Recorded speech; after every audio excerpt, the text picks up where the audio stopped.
નમસ્કાર મિત્રો, કેમ છો? આશા કરું છું આપ સૌ કુશળ હશો.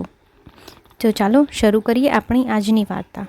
આપણી આજની વાર્તાનું નામ છે ભાગ્યનો ખેલ. જુઓ સાહેબ, અમે તમને કેટલી વાર કહ્યું છે કે આ ગાડીને હાથ ન લગાડો. આ વેચાઈ ગઈ છે. મથુરાથી એક ખાસ મેમ આ ગાડી લેવા માટે આવ્યા છે.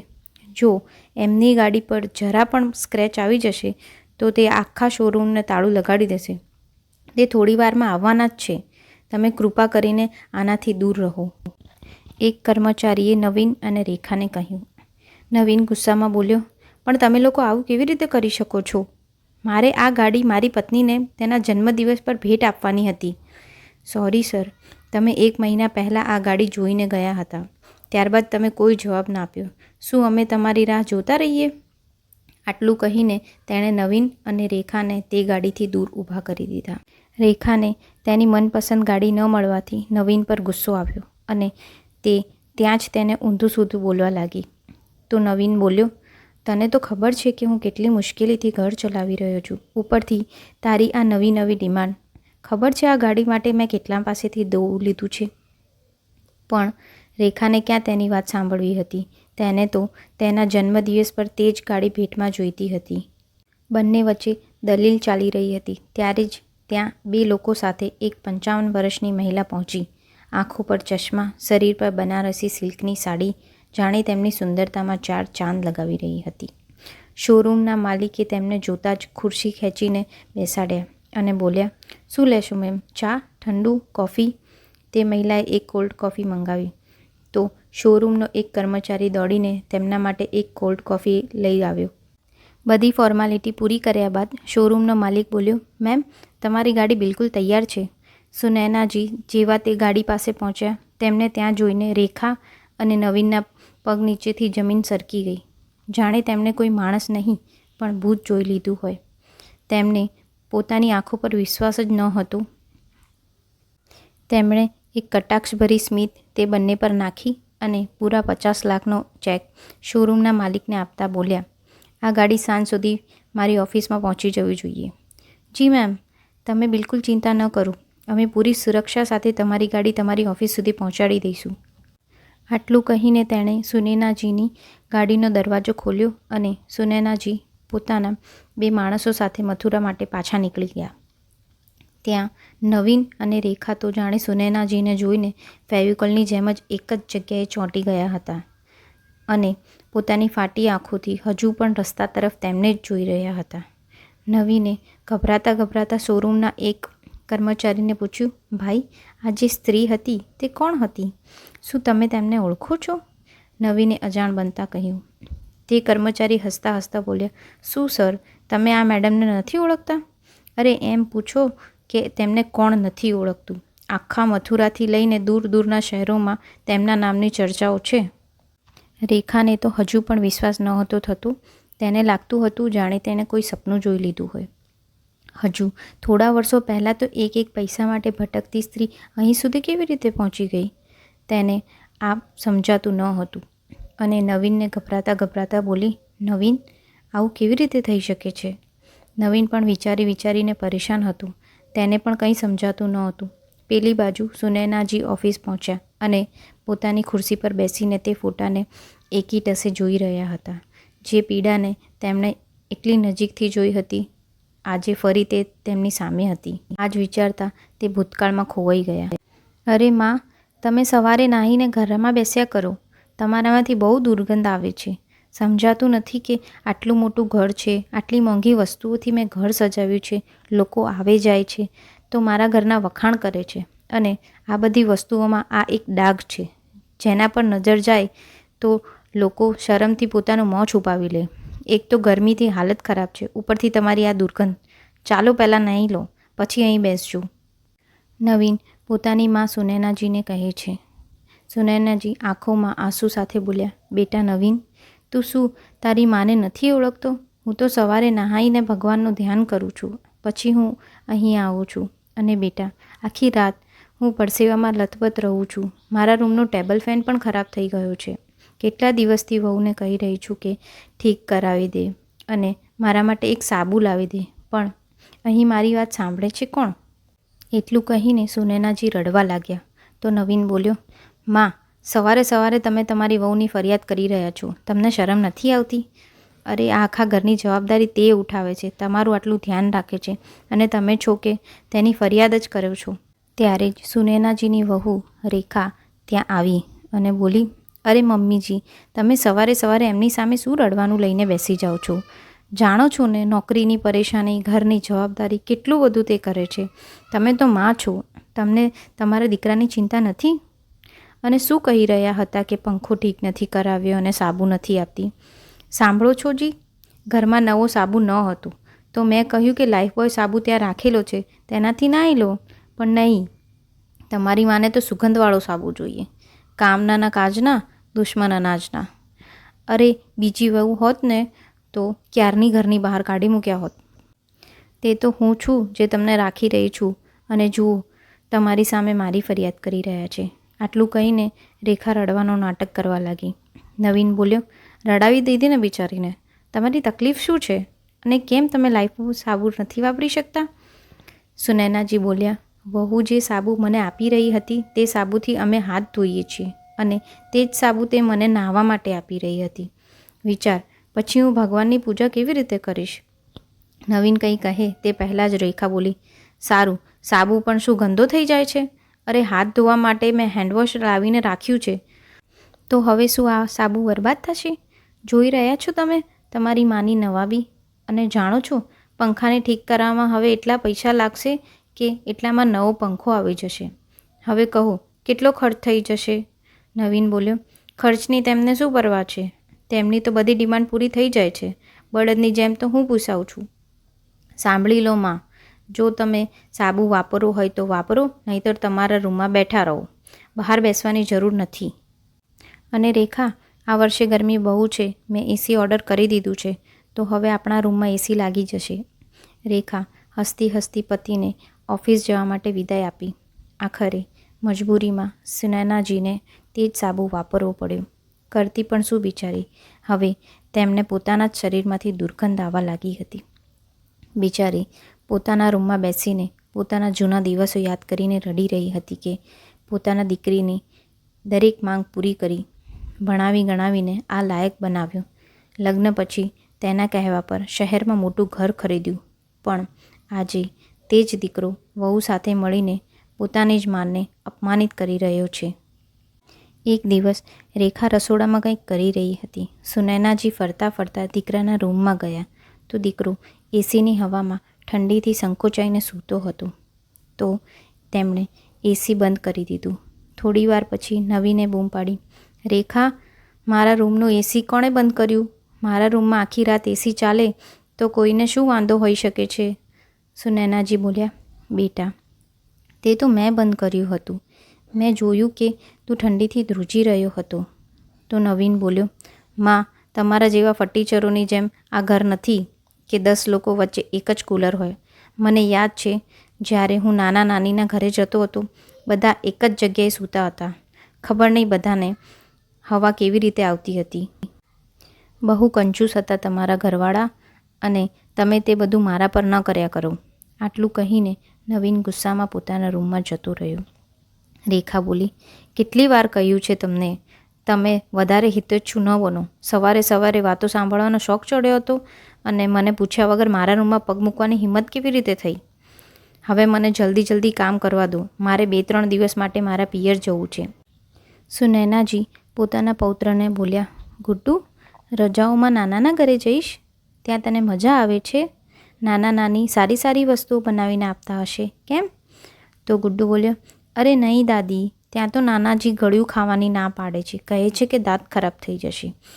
તો સુનૈનાજી હસીને રેખાને બોલ્યા, વહુ, અહીંથી જ કંઈક સારું બનાવીને કેમ નથી લઈ જતી? રેખા બોલી, મારા માતા પિતા સારી વસ્તુઓ શીખવે છે, તમારા લોકોની જેમ નહીં કે બાળકોને બગાડીને રાખી દીધા.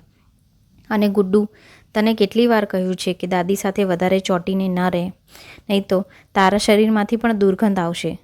હવે જા તારા રૂમમાં અને આલે તારું ખાવાનું, અને ખાઈને તારા રૂમમાં જા.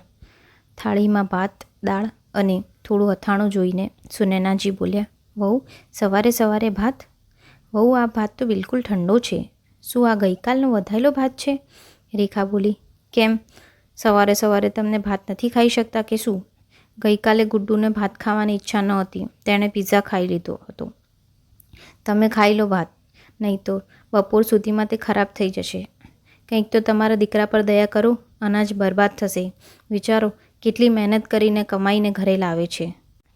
તો સુનૈનાજીએ વિચાર્યું કે દલીલ કરવાથી કોઈ ફાયદો નથી, કારણ કે તેમની વાત સાંભળનાર તે ઘરમાં કોઈ ન હતું. વહુની સાથે સાથે દીકરો પણ ઇજ્જત અને પરવા કરવાનું ભૂલી ગયો હતો. તે રડતા રડતા વાસી ભાત ખાઈ લીધો અને પોતાના રૂમમાં જવા લાગ્યા. ત્યારે જ ફોનની ઘંટડી વાગી. રેખા બોલી, હવે આ સમયે કોનો ફોન કર્યો હશે? રેખાએ ફોન ઉઠાવ્યો તો સામેથી તેની નણંદ સુમને કહ્યું, કેમ છો ભાભી? અને માં કેમ છે? રેખા મોં બગાડતી બોલી, મારી હાલત તો પૂછો જ નહીં, અને મમ્મીજી તો મજામાં જ છે. તમે કહો, તમે તો મજાથી રહેતા હશો ને? અરે દીદી, ક્યારેક તો પોતાની જવાબદારીને પોતાની સાથે પણ લઈ જાઓ. થોડી પળ અમને પણ શાંતિથી પસાર કરી શકીએ. રેખાની કટાક્ષભરી વાતો સાંભળીને સુમન બોલી, હા હા ભાભી, પોતાની જવાબદારીને હું ભૂલી નથી, પણ તે વાત અલગ છે કે માં ત્યાંથી આવવા જ નથી માંગતા. તે ઘરમાં પપ્પા અને અમારા બાળપણની યાદો છે, અને થોડા દિવસ માટે હું ત્યાં આવું છું, ત્યારે કદાચ તમને થોડો આરામ મળી જશે. ભાઈને કહી દેજો કે હું પરમ દિવસે આવી રહી છું. રેખાએ ફોન પટકીને બોલી, લો, એક મુસીબત શું ઓછી હતી કે હવે બીજી પણ આવી રહી છે? સુનૈનાજી બોલ્યા. કોનો ફોન હતો વહુ? રેખા બોલી, કોનો હોય, તમારી લાડલીનો હતો. પરમ દિવસે આવી રહી છે. અહીં રહીને શું જવાબદારી નિભાવશે? ઉલટો અમારો ખર્ચ જ વધારશે. રેખા બબડતી બબડતી પતિને બધું કહેવા ચાલી ગઈ. દીકરીના આવવાની ખબરથી સુનૈનાજીના ચહેરા પર થોડી ખુશી આવી, અને તે 2 દિવસ સુધી ઘડિયાળ તરફ જોતા રહ્યા કે ક્યારે આ સમય વીતે અને તેમની દીકરી સાથે તેમનું મળવાનું થાય. 2 દિવસ પછી રેખા સુનૈનાજી તરફ એક સાડી ફેંકતા બોલી, આજે સરખી રીતે નાહી લેજો અને આ સાડી પહેરી લેજો. સુનૈનાજી બોલ્યા, વહુ, તું તો આ પ્રકારની સાડી નથી પહેરતી, તો આ પછી આ સાડી કોની છે? રેખા બોલી, મારી માની સાડી છે. તેમની પાસે આવી કેટલીક જૂની સાડી પડી હતી, તો મેં વિચાર્યું કે 2-4 તમારા માટે લઈ લઉં. સુનૈનાજી બોલ્યા, વહુ, શું મારો દીકરો એટલું પણ નથી કમાતો કે મને 2 જોડી સાડી અપાવી શકે? હવે શું હું તારી માના જૂના કપડાં પહેરીશ? રેખા ગુસ્સામાં સુનૈનાજીનું મોં પકડતા બોલી, શોખ તો જુઓ ડોસીનો, એક પગ કબરમાં લટકી રહ્યો છે અને નવી સાડીઓ જોઈએ છે. ચૂપચાપથી નાઈને પહેરી લો, નહીંતર આજે રાત્રે જ આ ફાટેલી જૂની સાડીમાં રેલવે સ્ટેશન પર મૂકી આવીશ. જ્યારે ત્યાં લોકો ભીખ આપશે ત્યારે સમજાશે. હવે જાઓ મારી નજરની સામેથી. બિચારા સુનૈનાજી પોતાના નસીબને કોસી રહ્યા હતા કે ખબર નહીં હજુ શું શું જોવાનું બાકી અને સાંભળવાનું બાકી છે. 2 કલાક પછી સુમન પોતાના પિયરમાં આવી. રેખાએ સામે 2 બિસ્કિટ અને ચા રાખી દીધી. સુનૈનાજીની નજર બિસ્કિટ પર હતી, અને આ જોઈને સુમન અંદરથી રડી રહી હતી. તેમને ખૂબ પ્રેમથી તે બિસ્કિટ મા તરફ વધાર્યા. તો સુનૈનાજી બોલ્યા, નહીં બેટા, તું થાકીને આવી હશે, તું ખા, હું તો દિવસભર ખાતી જ રહું છું.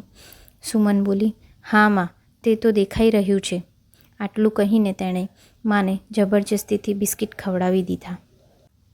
માં બિસ્કિટ એવી રીતે ખાઈ રહ્યા હતા જાણે વર્ષો પછી તેમણે બિસ્કિટનો સ્વાદ ચાખ્યો હોય. થોડીવાર પછી સુમન જ્યારે પોતાની મા અને ભાભી સાથે વાત કરી રહી હતી, તો ભત્રીજું તેના પર્સમાંથી કંઈક કાઢી રહ્યો હતો. સુમન ત્યાં જઈને તેને હાથોહાથ પકડી લીધો અને તેને સમજાવ્યું કે હવેથી આવું ન કરતો, નહીંતર હું તારી મમ્મી પપ્પાને કહી દઈશ. બીજા દિવસે સવારે કારણ વગર બધા ગુસ્સામાં હતા. તો નવીન બોલી રહ્યો હતો, રેખા, મારો રૂમાલ નથી મળી રહ્યો, શોધી દે. આટલા નાના ઘરમાં રહેવું મુશ્કેલ થઈ રહ્યું છે. ઉપરથી આટલા બધા લોકો જોઈને હું પરેશાન થઈ જાઉં છું. રેખા રૂમમાંથી રૂમાલ લઈને આવી અને બોલી, આ લો. ઓશિકા નીચે આવી ગયો હતો. નવીન બોલ્યો, મારો નાસ્તો તૈયાર છે? રેખા બોલી, હા હા, આવી જાઓ. સવારથી તો રસોડામાં લાગી છું, અને ગુડ્ડુને પણ કહો કે નાસ્તો કરી લેશે. રેખાએ બધાને નાસ્તો પીરસ્યો અને બોલી, ગુડ્ડુ, સેન્ડવિચ અને કેળા છે, જલ્દીથી ખાઈ લે, નહીંતર સ્કૂલમાં મોડું થઈ જશે. ત્યારે જ સુમન રેખાને બોલી, ભાભી, તમે ગુડ્ડુને ખાવાનું ખવડાવી દો, ત્યાં સુધી હું તેનો બેગ પેક કરી દઉં છું. એટલું કહીને તે ગુડ્ડુનું બેગ પેક કરવા લાગી. ત્યારે જ તેની નજર થોડા પૈસા પર પડી. તેણે પૈસા કાઢીને કહ્યું, ગુડ્ડુ, તે ફરીથી પૈસા લીધા? ગઈકાલે જ મેં તને સમજાવ્યું હતું ને કે આ સારી વાત નથી. ગુડ્ડુ ગુસ્સામાં બોલ્યો, તમારી હિંમત કેવી રીતે થઈ મારી બેગ ચેક કરવાની? મારે નથી ખાવાનું. ત્યારે જ રસોડામાંથી રેખા આવી અને બોલી, શું થયું? તું કેમ ગુસ્સો કરે છે? ગુડ્ડુ બોલ્યો, જુઓ ને મમ્મા, એક તો ગઈકાલે પણ તેમને મને ડાંટ્યો હતો અને આજે પણ મારા બેગમાંથી પૈસા કાઢી લીધા. રેખા ગુસ્સાથી બોલી, સુમન, શરમ નથી આવતી બાળકોના પૈસા લેતા? આખરે મારા દીકરાએ એવું તો શું કર્યું હતું તો તેને ગઈકાલે ડાંટ્યો? આ બધું તમે તમારા ઘરમાં કર્યા કરો, અમારા ઘરમાં આ બધું નહીં ચાલે. આપી દો તેના પૈસા. સુમન બોલી, નહીં, બિલકુલ નહીં આપું. ભલે તે નાનો છે, પણ અમારા ઘરના આ સંસ્કાર નથી. તમને ખબર છે મેં તેને કઈ વાતમાં ડાંટ્યો? તમારા લાડલા ગુડ્ડુએ ગઈકાલે મારા પર્સમાંથી પૈસા કાઢ્યા હતા. પૂછો તેને. હવે તો ચોરી કરવાનું પણ શીખી ગયો છે. તેની જેટલી જીદ તમે લોકો માનો છો તેટલો જ તે જિદ્દી થતો જાય છે. સુનૈનાજીએ કહ્યું, બરાબર કર્યું બેટા, જે તે તેને ડાંટ્યો. આખરે આ ઘરનું બાળક છે, કોઈ નહીં ઈચ્છે કે તે બગડી જાય. તેની જગ્યાએ જો મારો દીકરો હોત તો હું તેને સખતમાં સખત સજા આપત. રેખા બોલી, સારું, કોની એટલી હિંમત કે મારા દીકરાને હાથ લગાડે? સુમન બોલી, ભાભી, તમે તો એવી રીતે કહી રહ્યા છો કે જાણે ગુડ્ડુ અમારું કંઈ છે જ નહીં. અરે, આજે જો નહીં રોકશો તો ખબર નહીં કાલે તે કઈ મોટી ભૂલ કરશે. રેખા બોલી, જોઈ લો, 2 દિવસ નથી થયા કે તમારા દીકરાને ચોર બનાવી દીધો. નવીન બોલ્યો, સુમન, તું માને મળવા આવી હતી ને?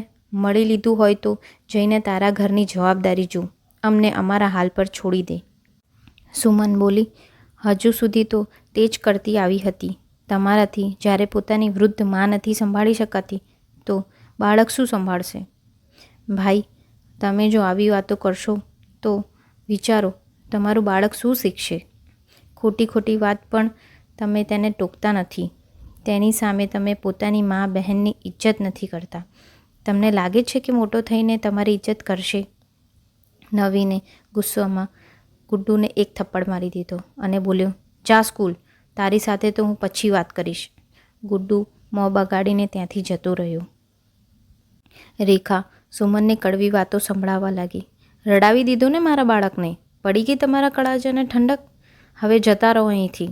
અને એટલી જ માની યાદ આવે છે તો આ ગંદકીની ટોપલીને પોતાની સાથે લઈ જાઓ. અમારે નથી રાખવા હવે આમને આ ઘરમાં. સુમન બોલી, તમારું ઘર? યાદ છે ને તમને 11 વર્ષ પહેલાં જ્યારે ગામની જમીન અને ઘર વેચવાની વાત આવી હતી તો તમે બંને કહ્યું હતું કે સહી કરી દે, દીકરીનો આ જ ફરજ છે. અને શહેરના આ ઘરને જેને પપ્પાએ બહુ મહેનતથી મા માટે બનાવ્યું હતું તેમાં તમે લોકો માની પૂરી સંભાળ રાખશો. શું આ જ સંભાળ થઈ રહી છે? નવીન બોલ્યો, સુમન, તું કહેવા શું માંગે છે? સુમન બોલી, ભાઈ, કંઈ કહેવા માટે બાકી જ ક્યાં રાખ્યું છે? મેં તો લાલચ ન કરી, પણ તમે લોકોએ માની ઇજ્જત જ ન કરી. અને ભાભી, તમે ઈચ્છો છો કે માને હું પોતાની સાથે લઈ જાઉં? રેખા તરત જ બોલી, હા લઈ જાઉં. સુમન બોલી, ઠીક છે, માને હું પોતાની સાથે લઈ જાઉં છું. એવું કરો, 11 વર્ષ પહેલાં જે પણ રકમ તમને જમીન અને ઘર વેચીને મળી હતી તે માના નામે ફિક્સ કરી દો. અને આ ઘર તો માનું જ છે, મન કરશે તો 2 કામવાળી લગાવીને રહી શકશે. નવીન બોલ્યો, શું મતલબ છે તારો? કે તે પૈસા માના નામ પર કરી દે? અને શું આટલા મોટા ઘરમાં માં એકલી રહેશે? સુમન હસીને બોલી, હજુ સવારે તો તમે બૂમો પાડતા કહી રહ્યા હતા કે કેટલું નાનું ઘર છે, લોકોના આવવાથી તમને ગૂંગળામણ થાય છે, અને હમણાં તમે કહી રહ્યા છો કે આ મોટું ઘર છે? વિચારી લો તમારે કહેવું શું છે.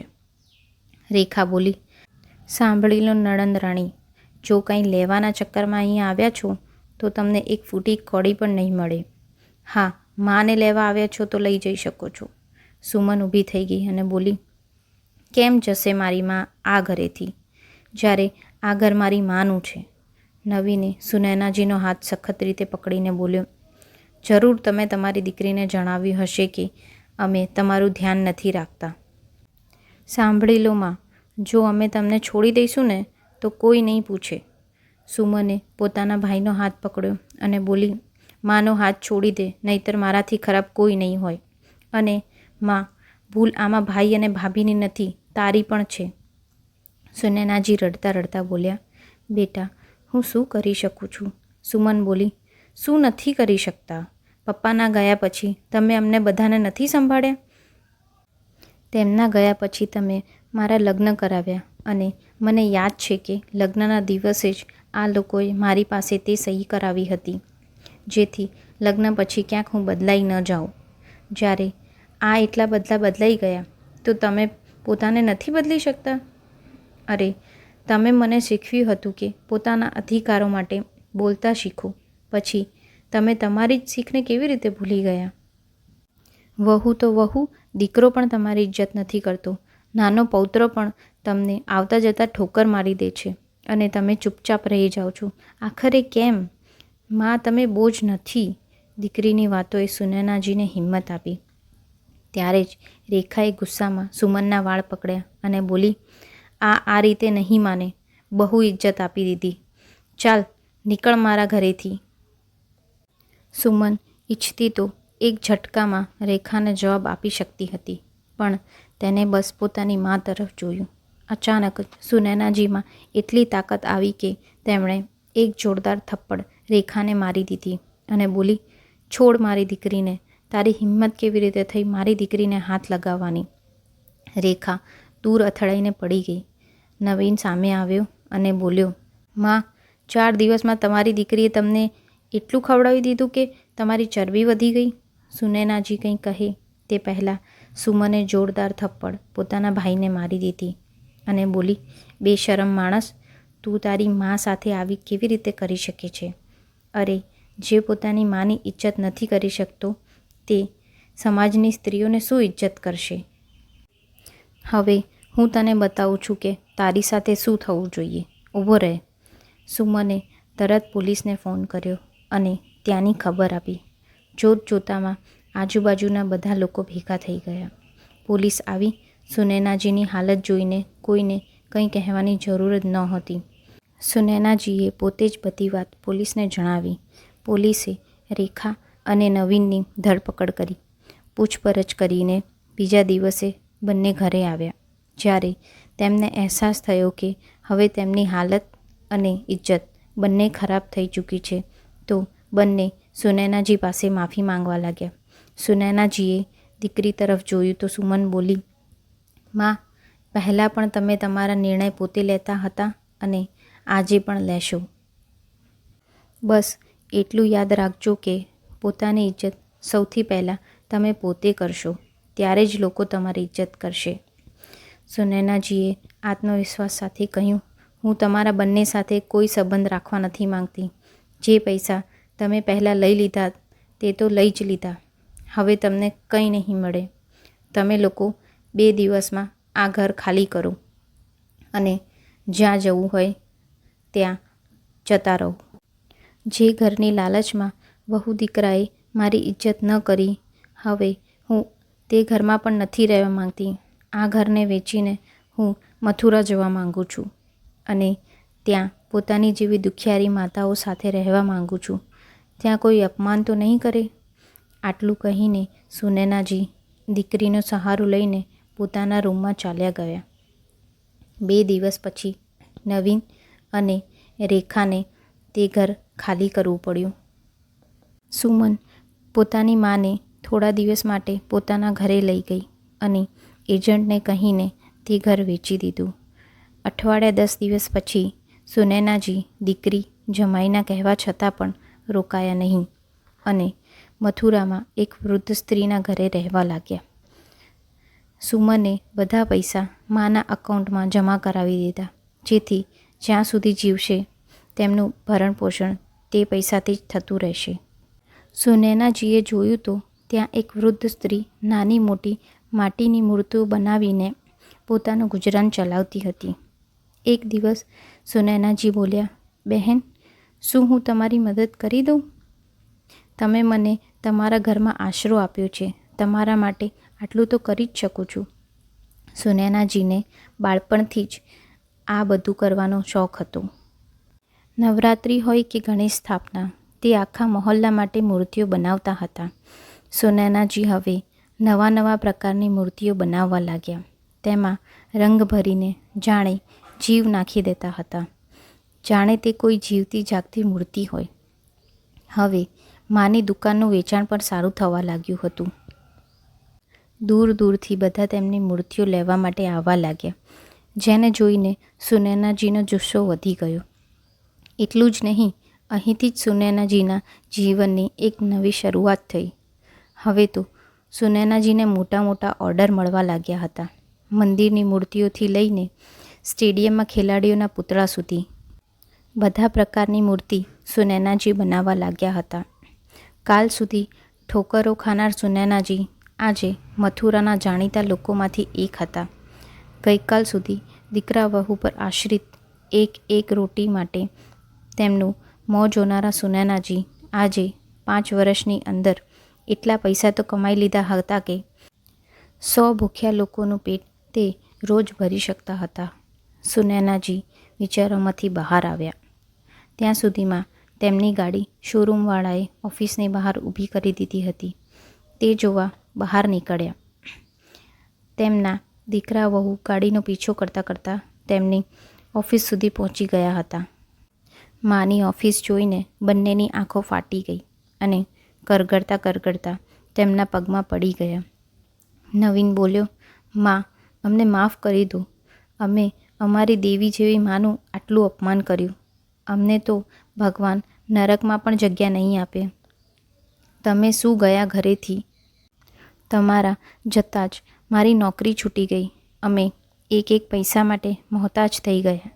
સુનૈનાજી પોતાના નિર્ણય પર અડગ રહ્યા અને બંનેને પોતાના ઓફિસના વોચમેનને કહીને ત્યાંથી કઢાવી મૂક્યા. બંને પોતાના પશ્ચાતાપની અગ્નિમાં બળતા રહ્યા અને ત્યાંથી ચાલ્યા ગયા. ત્યાર પછી સુનૈનાજીએ ક્યારેય પાછું ફરીને ન જોયું અને પોતાની પ્રગતિ તરફ સતત આગળ વધતા રહ્યા. આ વાર્તા તમને કેવી લાગી મિત્રો? કોમેન્ટમાં લખીને જરૂર જણાવજો. જો તમને વાર્તા ગમી હોય તો અમારી ચેનલને લાઈક, શેર અને સબસ્ક્રાઈબ જરૂરથી કરજો. પછી